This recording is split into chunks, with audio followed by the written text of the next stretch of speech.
I couldn't. I love the night. That's the only time I feel really alive. That's what David wanted. Blood, I was to find, was a necessity as well. A vampire in love with a slayer. It's rather poetic. I am the monster the breathing men would kill. I am Dracula. Good evening, my fellow vampire lovers. The sun is going down, and you know what that means. It's time for me to record another episode of my podcast, The Beautiful Dead. As always, I'm your host, Lena Nazari. Go to the Beautiful Dead podcast on Instagram, not just to find out what movies I'll be covering or see anything that I'm up to, but you can actually listen to me read my entire first book, Bite Shift, to you.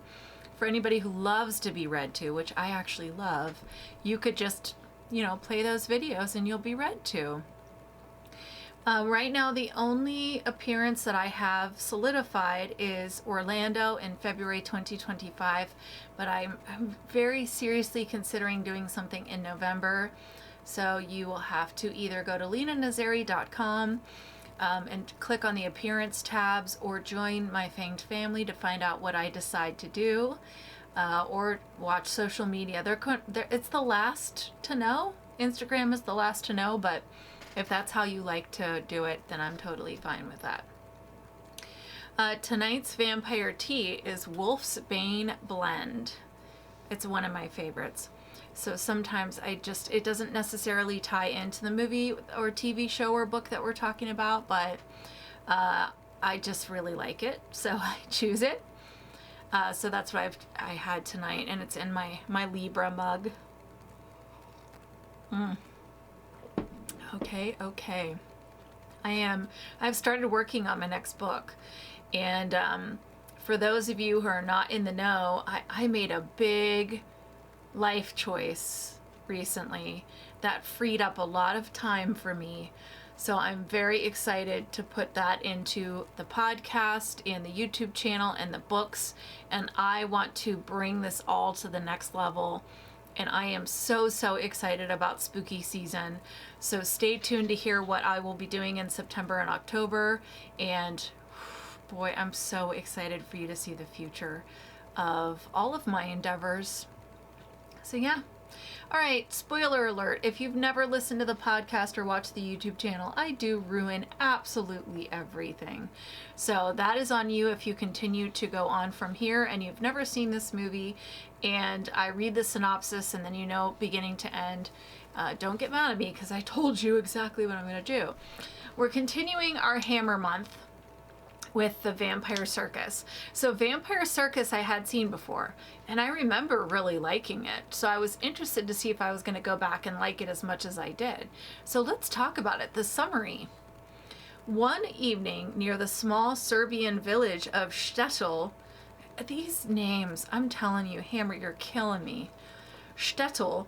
Early in the 19th century, schoolmaster Albert Müller witnesses his wife Anna taking a little girl Jenny into the castle of Count Mitterhaus, a reclusive nobleman rumored to be a vampire who is responsible for the disappearances of other children. The vampire's rumor proves true as Anna, who has become Mitterhaus's willing acolyte and mistress, gives Jenny to him to be drained of her blood. Yeah, it's dark. Like a minute in, he's killing a kid, so heads up. Men from the village, directed by Müller, and including Jenny's father, Mr. Stilt, and the Burgermeister. Anyone else who's ever watched that Christmas special will think of Burgermeister Meisterburger. Invade the castle and attack the Count. After the vampire kills several of them, Müller succeeds in driving a wooden stake through his heart. With his dying breath, Meterhouse curses the villagers, vowing that their children will die to give him back his life.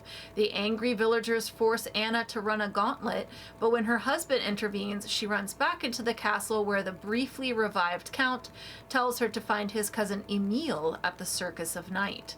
After laying his body in the crypt, she escapes through a tunnel as the villagers blow up the castle with gunpowder and set fire to her.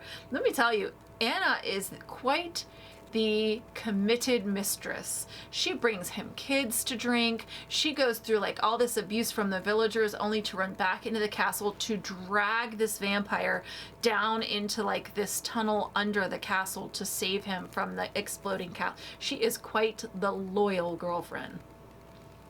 15 years later, Shtetl is being ravaged by a plague and blockaded by the authorities of neighboring towns, when men ready to shoot any villager who tries to leave. The citizens fear that the pestilence may be due to the Count's curse, though the new physician Dr. Kirsch dismisses vampires as just a myth. A traveling circus calling itself the Circus of Night then arrives at the village, directed by a dwarf and an alluring gypsy woman who are equivocally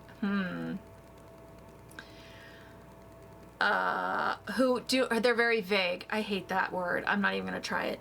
Who are very vague about how they got through the blockade. The villagers appreciate, though, the distraction from their troubles, so they don't question the matter very much. No one in the village suspects that one of the circus artists, Emil, is Count Meterhouse's cousin and a vampire, as are the twins, acrobats Heinrich and Helga. Emil and the gypsy go into the ruins of the castle, where in a crypt they find the Count's staked body, still preserved. They restate his curse, that all who killed him and all their children must die. Although the gypsy woman does ask, must they all die? And they're very clear, like every one of them.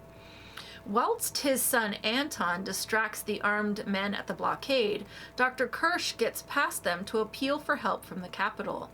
At the Circus of Night, the villagers are amazed and delighted by the entertainment, despite his wife's concerns over their wayward daughter Rosa and her attraction to the handsome Emil. The Burgermeister takes his family to the circus and, at the gypsy woman's invitation, visits the Hall of Mirrors, where he sees into one called the Mirror of Life, a vision of a revived Count Meterhouse, which causes him to collapse.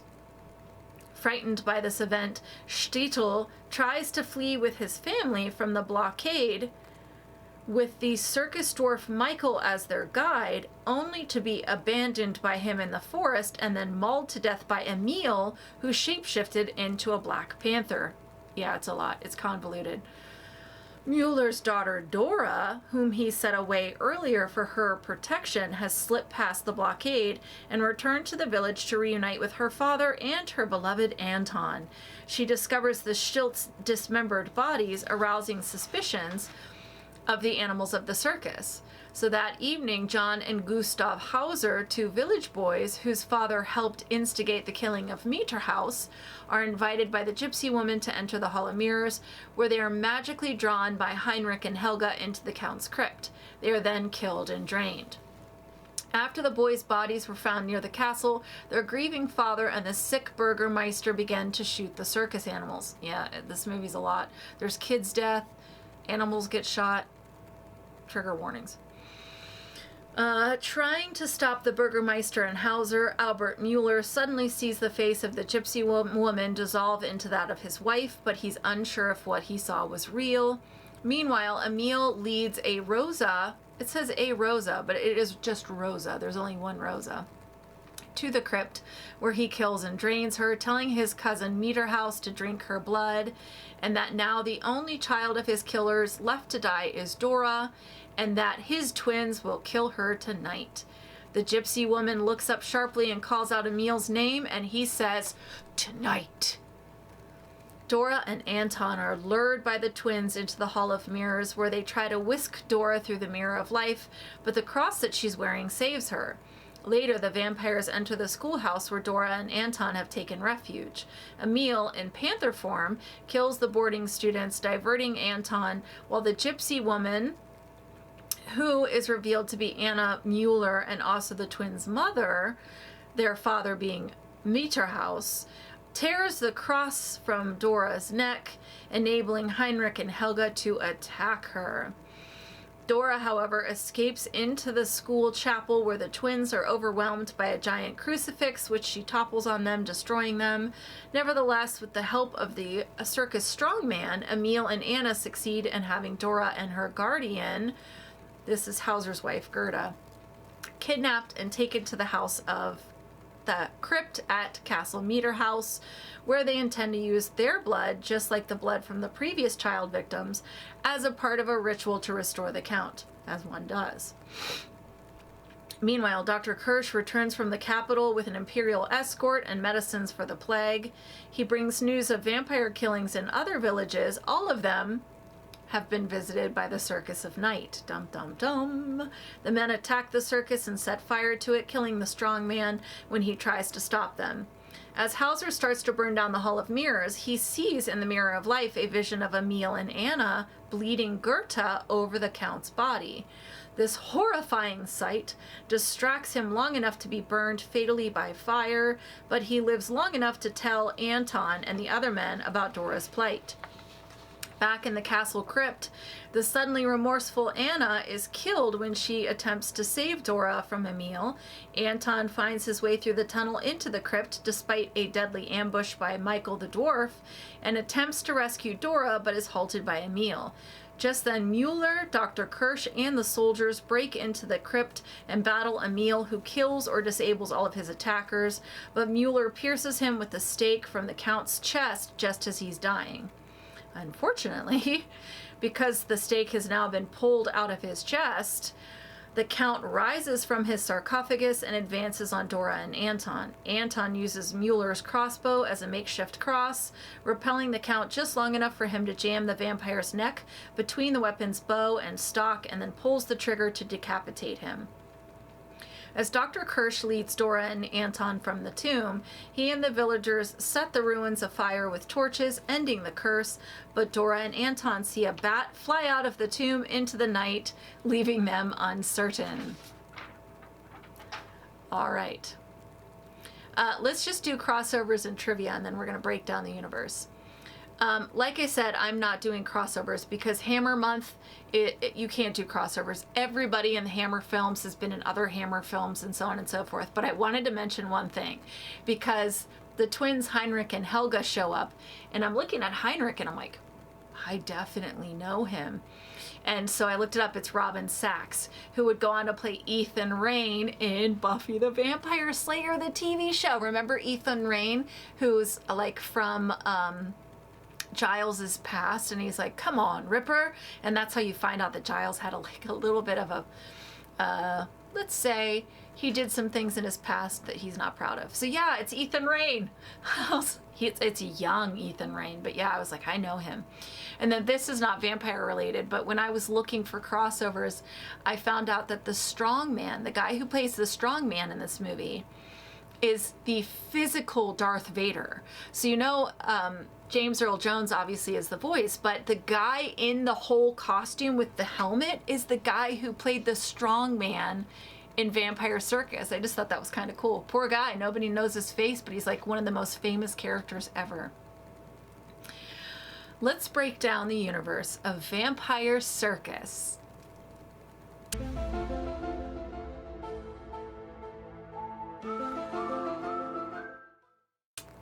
Relationship to humans. Wait, I need some tea. Relationship to humans. The people of the village kind of seem torn. So some fully believe in the vampires, and then, you know, they're saying that this plague is because of the vampire, and they're like it's this weird thing where they have like stuff all over them. It's like leprosy. And then, of course, the doctor shows up with his family, and he's like, pish posh. That's superstition. But the vampires walk amongst them and like prey on their children and stuff. So, you know, they're doing their vampire thing. Whether you believe in them or not, they exist. Relationship to animals. So Emil can turn into a Black Panther, which is like a sick power to have. I mean, if you can transform, who wants to be a bat? Be a freaking Black Panther. That's awesome. We see lots of bats in the movie, but I don't know that that's the vampires. It might just be spooky effects. But like I said, it ends with like a vampire bat flying away, and the two of them are like, I wonder if he survived. Appearance. They appear human until they show their fangs, which are 2 sharp retractable canines. Now, the one thing I wanted to say to you about these fangs is they are very long and almost kind of curved at the end, almost like snake fangs.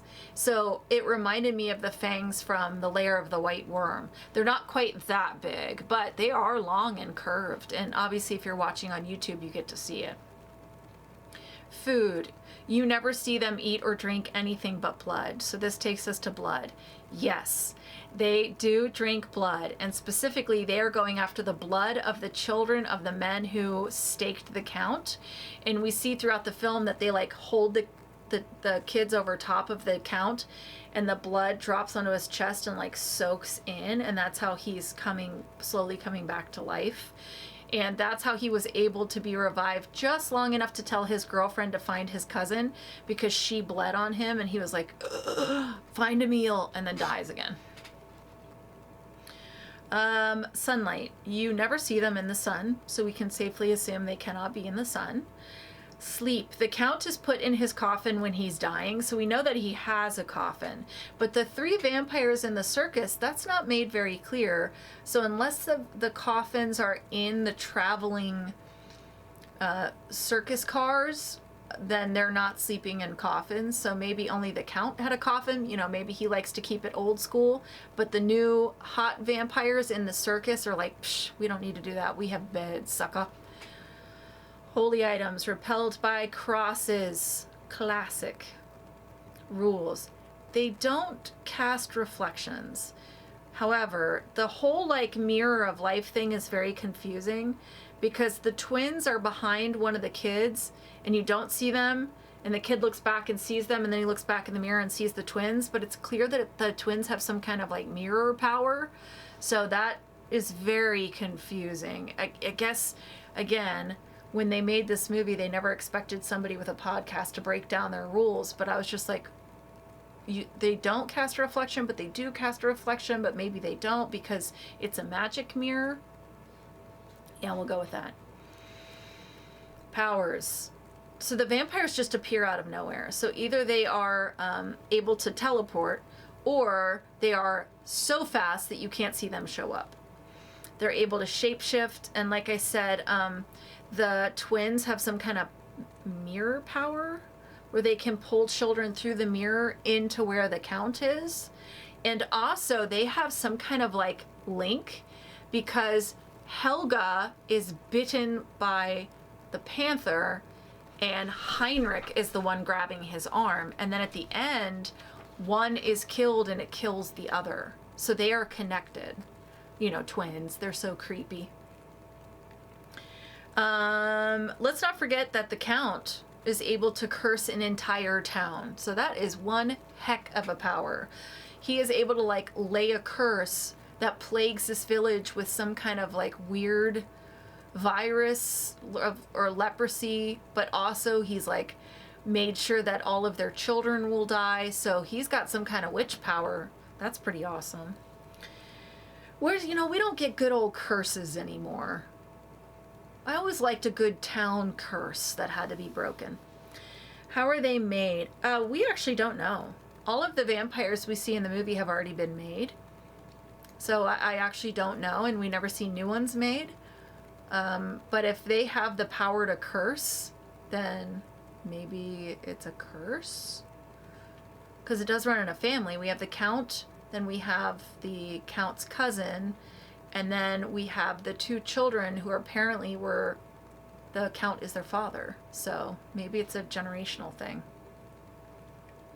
The heartbeat or breathing is never addressed. How do they die? So the count is staked through the heart, but then the woman bleeds on him and he's revived a little bit, and then more kids bleed on him, and then somebody pulls the stake out and he sits right back up. So it's interesting. We see that before, like we saw that in the Vampire Diaries, but they probably were the first ones to do that. But the question then is like, if is it because he was bled on by all the children that pulling the stake out he's able to revive? Or this whole time, could they just not have killed all those kids and just pulled the stake back out? And does that apply to all vampires or just the Count? I'm not sure. But ultimately, he's decapitated in like a very cool idea of like, they pull the bow back on the crossbow and put it over his head, and then when he pulls the trigger and it snaps, it decapitates him. So I thought that was pretty cool. I love a good creative kill. And like I said, one of the twins is staked and then they both die. It's sad for Mom, right? Are they good or are they bad? They're all bad. We don't really see any redeeming qualities in the vampires. Yeah, I mean, the twins didn't... Yeah, the twins were bad too. They were all bad, sorry. Yeah, the vampires are the bad guys. Tropes I love. All right, I kind of jumped the gun on this one, but I love a good curse. We don't get to see those too much anymore, and I especially love when it's presented like a prophecy, when they like look their enemy in the eye and go, now all your children are going to die, and then one by one they do. And he even says like, I will rise, which he does. But the funny thing is he, after all of that work, rises from the coffin and then dies like 2 minutes later. And I do love a good traveling troupe. We see that in Howling 6, The Freaks, which is one of my favorites. It's so bad that it's amazing. And we also, of course, see the Theatre du Vampire in the Vampire Chronicles. I would join a vampire traveling troupe so fast. Oh my gosh. I wouldn't even turn in my 2 weeks notice. I would just throw some stuff in a bag and jump into that circus wagon and be gone. So if I ever just suddenly stop uploading and there's missing posters, I'm with a traveling troupe. Just know I'm happy. Tropes I hate. There wasn't a single one in this movie that I didn't like. I didn't like anything about this. I mean, I did not like anything about this movie. There were no tropes used in this that I was like, oh. Nope, nothing. I couldn't say anything. So now we're going to go right to the ratings. How scary or evil are the vampires of Vampire Circus? They can shapeshift into more than just bats, which is very cool and also very handy. They are part of a traveling show, so it's pretty easy to find your prey and then leave them behind and move on to the next town. They have no problem killing children, which is evil. And they're punishing the children for the sins of the father. They're fiercely loyal to each other, but they are repelled by the cross. They are bound by the sun. That being said, if you have magic strong enough to curse an entire town and then raise from having a stake to the heart, you're not just killing kids, but you're also like sending this leprosy out and killing an entire town. And now the town is barricaded in by neighboring villages. So the neighboring villagers are like, try and leave your town and we will shoot you because we don't want you to spread whatever you have. You're the ones that got cursed, not us. That's not on us. So the whole situation is dark. These are solid vampires. I'm giving them an 8 out of 10 stakes to the heart for scariness and evil. The one weakness I thought was that if one twin dies, the other one dies. That stinks, man, because like you're doing everything right, you're fighting, but like your sister got killed and now you die. That's a bummer. How sexy or alluring are the vampires of Vampire Circus? The Count in the very beginning feeds on his girl, and he's like, one lust feeds another. So he's explaining that like drinking blood also makes the vampires super horny, and he's sexy enough that he has convinced Anna to not only break the vows of her marriage, but bring him children to eat. Then she like is just beaten up by all the men of the village, gets away, drags him down to the coffin. He must got some kind of something for her to be that loyal. That being said, the vampires of the circus don't really seem very sexual. They might use sex appeal to lure someone in, but ultimately they're not interested in sleeping with you. So they get their vamp point They're all extremely good looking, so that's one. And they do get horny from blood, and Anna is so smitten that I gotta give it 2 points on top of that. So we're gonna give them 5 out of 10 onks for sexiness and allure. My thoughts. In my opinion, this is the best Hammer vampire film. That is my opinion, and I will stand by that. Now that I have rewatched it, I stand by that. If you are only going to watch one Hammer vampire film, watch Vampire Circus. No offense to Dracula, no offense to any of the lesbian vampires and all the other things that happened in the Hammer universe, but this one is my favorite Hammer film still. I remember watching it the first time and thinking, oh my gosh, this is so cool. And I think I was like 14. And 30 years later, I'm like, I love this movie. Now I look at it objectively. The vampires are solid. The story is great. It's creative. It's interesting. The characters are developed in a way that you do care how it turns out. And this was a time when Hammer was like churning these movies out like a Hallmark movie at Christmas time, like churning them out. So the quality suffered on a lot of them. But I mean, the thing is, like, how many times can I watch Dracula get resurrected, right? And we're going to talk about this with the satanic rites of Dracula. It's like you hit a point where it's like Freddy Krueger. You're like, oh my God, you cannot come back again, right? I'm so out of it because you just keep coming back. It's like Dean in Supernatural. Like, you can only kill someone off so many times before I'm like, I really don't care if you die at this point. So when this came out, it was so good and different and creative and interesting that it like redeemed Hammer for me. In my last 2 reviews, if I did not make you want to watch a Hammer film and you feel like I really just only kind of want to watch one so that Lena will get off my back and I can say that I've watched a Hammer film, watch this one. So like I said, next week we're going to talk about the satanic rites of Dracula. I knew eventually Sir Christopher Lee was going to show up on this. It's time to do it. We haven't reviewed his version of the famous Count yet. So you need to come back next week to see if he can knock either Gary Oldman, Bela Lugosi, or Frank Langella out of the top 3. Can Christopher Lee do it? Can he knock one of those guys out of the top 3 and become one of my top 3 Draculas? You won't know until you come back next week and watch it. And yes, I'm doing the Satanic Rites of Dracula instead of the original Count Dracula, the first time Christopher Lee ever played Dracula, because I do want to do something a little different and interesting. You know, we just did Dracula a couple months ago, so I decided, let's do Satanic Rites of Dracula. It's the last time Christopher Lee played Dracula, so come back to see what I think about it. In the meantime, I hope you guys are okay in this horrible heat. I'm so over summertime. If you haven't, go back and watch my interview with Jack and Shane Townsend. Watch my interview with Stavros, something different instead of just me doing movie reviews. And then look ahead to spooky season, because before you know it, it's gonna be here. And ooh, am I ready? I love you guys. Come back next week. I wish you wicked hugs and bloody kisses. Good evening.